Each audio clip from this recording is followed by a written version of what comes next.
Hey, this is Ciderhelm, and this is an informal guide to Expert King's Breach. King's Breach is one of the more difficult Tier 1 dungeons, and moderate gear and competent players are recommended for this instance. Though not necessary, a warrior tank with knockback immunity helps with the two most difficult encounters. As with all of these guides, I will inform you of which encounters have DPS timers. If they do not have DPS timers, you can stack additional healers or readjust your party as necessary.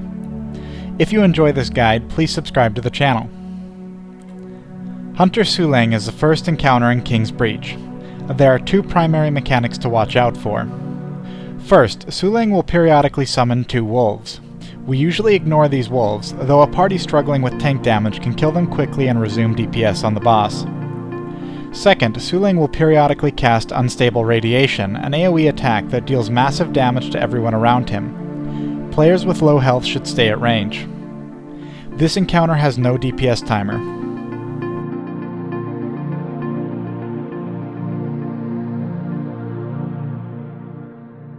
Ravelos is the second encounter in King's Breach. There is some minor party damage. During this encounter, Ravelos will periodically cast a large pale circle under a player. Players inside this circle will be damaged and slowed and need to move out immediately. Because of this, the party should spread out at the beginning of the encounter. This encounter has no DPS timer.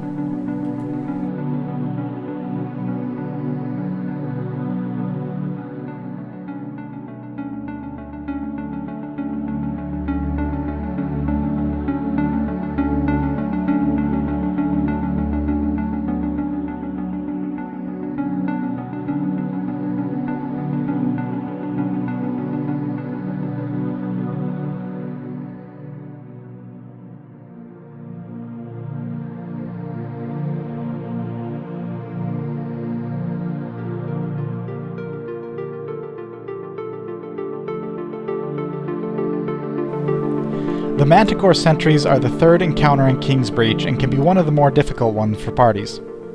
If possible, the tank should have a Paragon spec with knockback immunity to more easily handle the sentries. During this encounter, players will want to be spread out from each other and will need to avoid fire patches on the ground. There are two sentries, Autok and Mondrak. Autok is a heavy hitter who frequently charges random party members. He is the bigger threat among the two and should be killed first. Mondrak is a caster who will need to be handled immediately after defeating Autok. Overall, this is a simple encounter, but the damage can be very significant for new groups in King's Breach. There is no DPS timer, so adjust your party accordingly.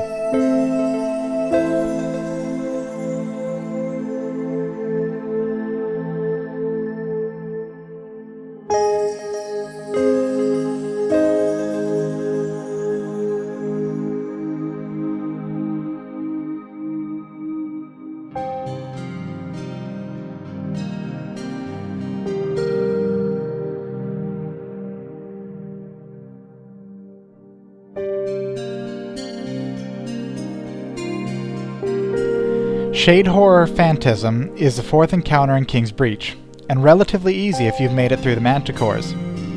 The Phantasm will occasionally cast Void Storm, an AoE dot that will hit anyone in LOS. This is relatively minor damage, though if your party is having problems, you will want to either add a healer or make use of LOS. After a period of time, the Phantasm will go immune to damage and summon Wounding Shades for every party member and pet in the group. If stacked together, they will gain a stacking buff that causes attacks to deal massive damage to the party, so they need to stay separated from each other. Though you can bring a few together, avoid stacking them all together and attempting to AoE them down. Generally speaking, players should work on handling their own adds before going and helping others in the party. Once the adds are down, the Phantasm becomes vulnerable again, and the fight continues as normal. This encounter has no DPS timer.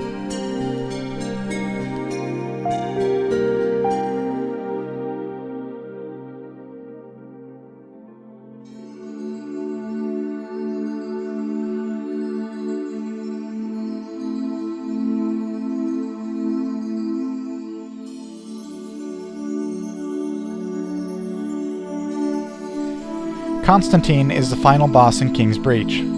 This encounter is defined by spikes that will shoot up in rapid succession throughout the encounter. This encounter favors Paragon's knockback immunity, both for tanks and melee warriors, because it provides immunity to the spikes. For players who need to avoid the spikes, pay attention to the circles and dividers throughout the room. Areas where spikes will hit will begin glowing white before the spikes shoot up.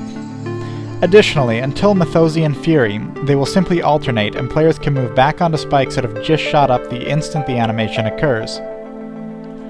Constantine will periodically cast Mythosian Fury, which will turn him into a slow but powerful killing machine.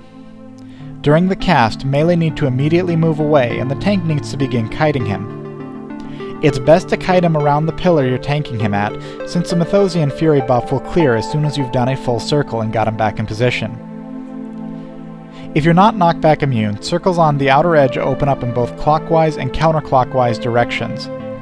Keep focused and watch for spikes that have just shot up and move on to those and you'll make it through the kite phase.